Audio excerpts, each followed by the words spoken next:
As emoções movem e interferem na sua tomada de decisão? Você acha isso? Você acredita nisso? Ou você tem a certeza disso? Eu vou falar um pouco para vocês sobre isso nesse vídeo e vocês vão poder entender um pouco da relação da nossa bagagem emocional com tudo aquilo que a gente faz, tanto na vida pessoal quanto profissional. Eu sou Beto Camp e esse é o canal Receitas do Desenvolvimento Humano. Sempre que nós tomamos uma decisão, as nossas emoções vêm à tona e têm interferência sim nesse resultado.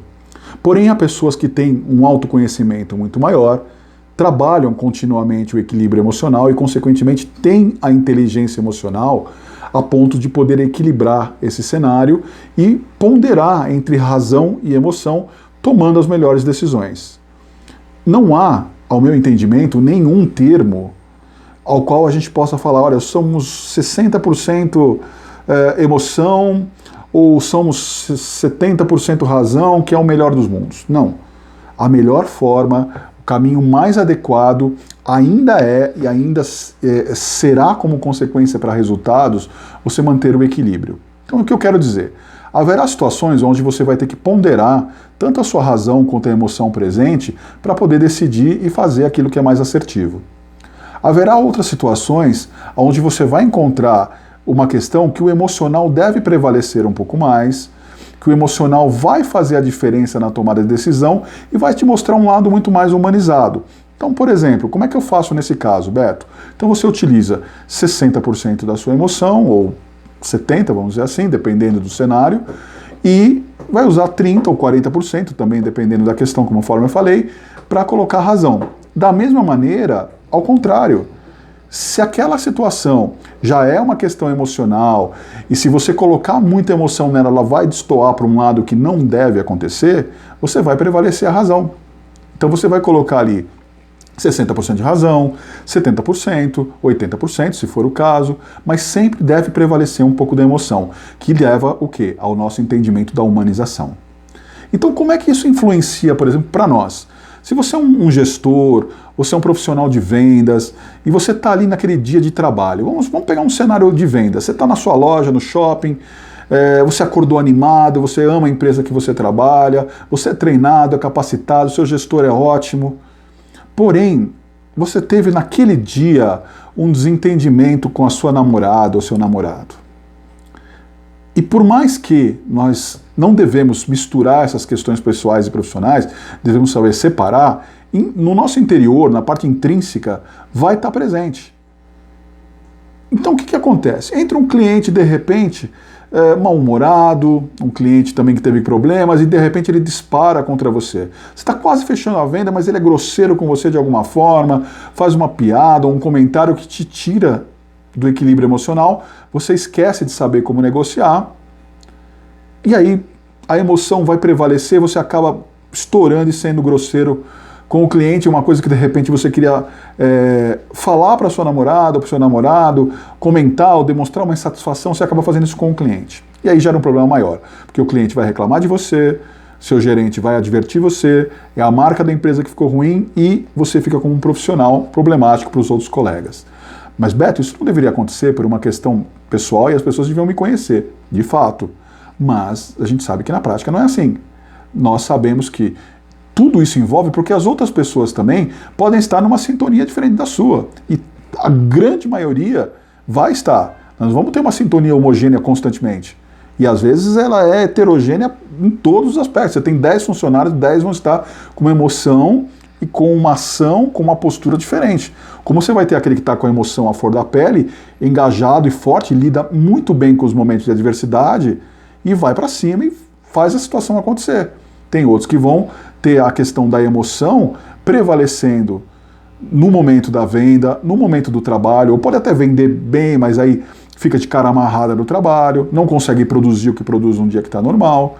E aí envolve amor, tristeza, carinho, afeto, falta de reconhecimento, tudo aquilo que vai te movimentar emocionalmente.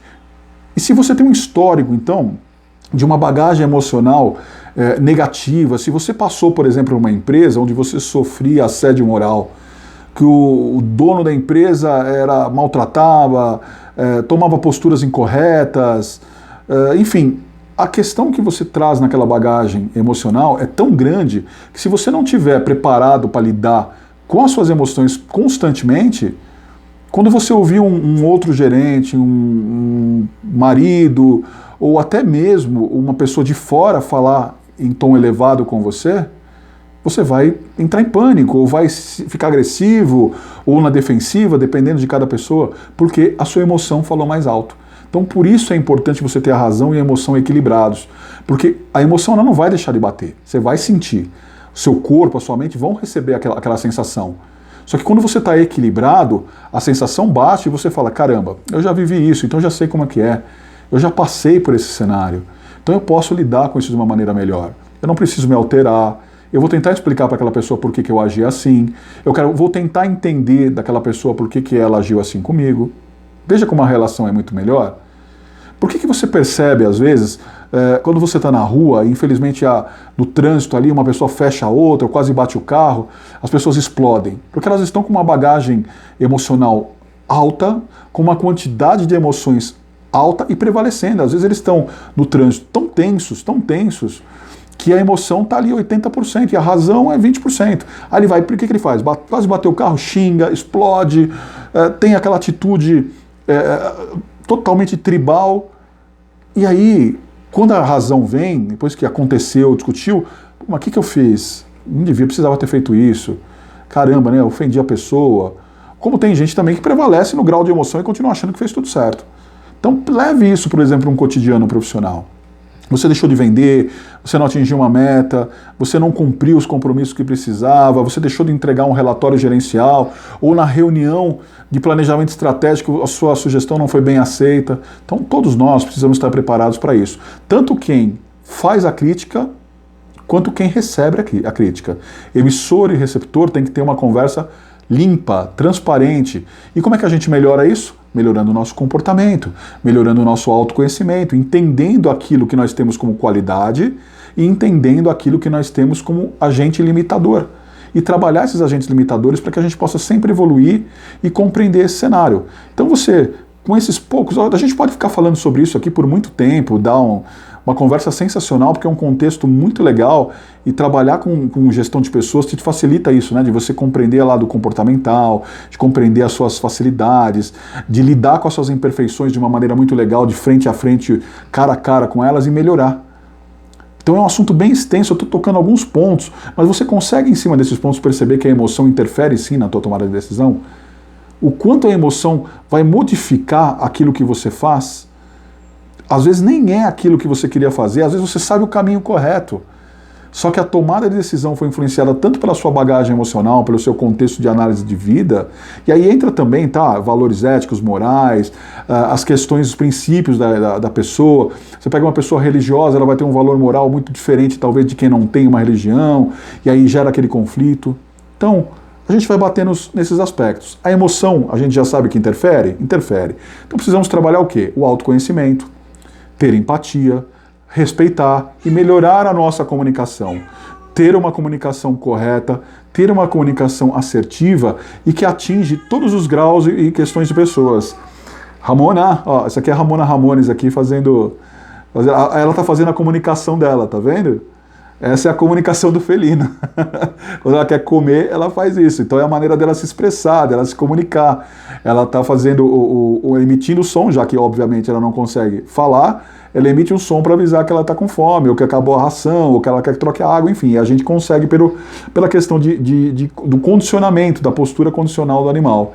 É a mesma coisa o ser humano. Se você condicionar a questão do comportamental e entender, eu não estou falando aí para você induzir, mecanizar a relação com as pessoas, mas eu estou falando principalmente de você conseguir lidar com o comportamento de uma maneira que você compreenda por que ele acontece, fica muito mais fácil de você ter uma relação positiva. Né? Fica muito mais fácil de você entender porque determinadas coisas acontecem.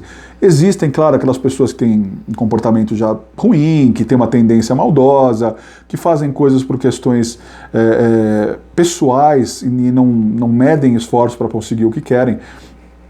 E isso, é lógico, é péssimo, essas pessoas têm que ser trabalhadas de uma forma diferente e principalmente evoluírem muito, tanto pessoal quanto espiritualmente. Agora, quando você tem pessoas que são do bem, mas que têm esses desatinos, quando essas pessoas começarem a se cuidar, trabalhar o lado emocional, entender a parte comportamental, certamente vão mudar. E você, quando está mais evoluído, consegue entender esse caminho, procure ter esse papel de ajudar, de orientar, de dar as dicas, que isso facilita muito as pessoas a ter um norte, achar, oh, vou seguir por esse caminho, vou tentar fazer isso. E daí vai abrindo novas portas, conforme cada pessoa conforme cada característica de cada pessoa. Essa pessoa vai abrindo a mente para entender outras coisas, vai vendo se ela precisa de uma questão muito mais filosófica, ou de uma questão muito mais espiritual, ou se a questão dela é de ter relações sociais, de viver mais com as pessoas para poder entender os comportamentos, ou se é uma pessoa que realmente gosta muito mais da solidão, porque a solidão não necessariamente é um problema. Tem pessoas que vivem muito bem, que gostam de ler, ficar mais introspectivo vendo um filme, e nada contra, é a opção da pessoa. Desde que ela, quando ela sai e se relacione com as pessoas, ela consiga ter uma relação muito mais ativa e muito mais consistente a ponto de compreender os comportamentos diferentes. Tá tudo certo. Então, procure evoluir. Tá? E lembre-se sempre que a emoção sim influencia. Então quando você for reclamar, gritar, for ficar chateado com alguma coisa, procure entender o outro lado. E para você que emite a manifestação, procure também compreender o outro lado antes de sair achando que só o que você pensa é corretamente. Então vamos filtrar tudo. Por exemplo, o que eu passo para você aqui, você vai filtrar, você vai colocar na sua mente, vai ver o que serve, o que não serve, o que dá para encaixar, o que você precisa fazer, ou o que você já faz ou deixou de fazer. Da mesma forma, quando alguém te dá uma opinião, escute, mesmo que seja contrária à sua. Escute, analise, veja se compensa, se não compensa, e a partir daí você vai achar uma alternativa 100% adequada para o cenário, tá bom? Eu sou Beto Campi, esse é o canal Receitas do Desenvolvimento Humano. Eu espero que você tenha gostado do vídeo. Se gostou, por favor, deixe seu like e compartilhe o vídeo, tá? Leve esse vídeo para muitas pessoas para que a gente possa ajudar nesse entendimento, dar essas dicas importantes comportamentais aqui, que vai agregar no desenvolvimento pessoal e profissional de todos. Aqui, ó, aqui embaixo, na descrição do vídeo, tem o meu site, tem as redes sociais. Siga e acompanhe nosso trabalho. Forte abraço e até o próximo vídeo.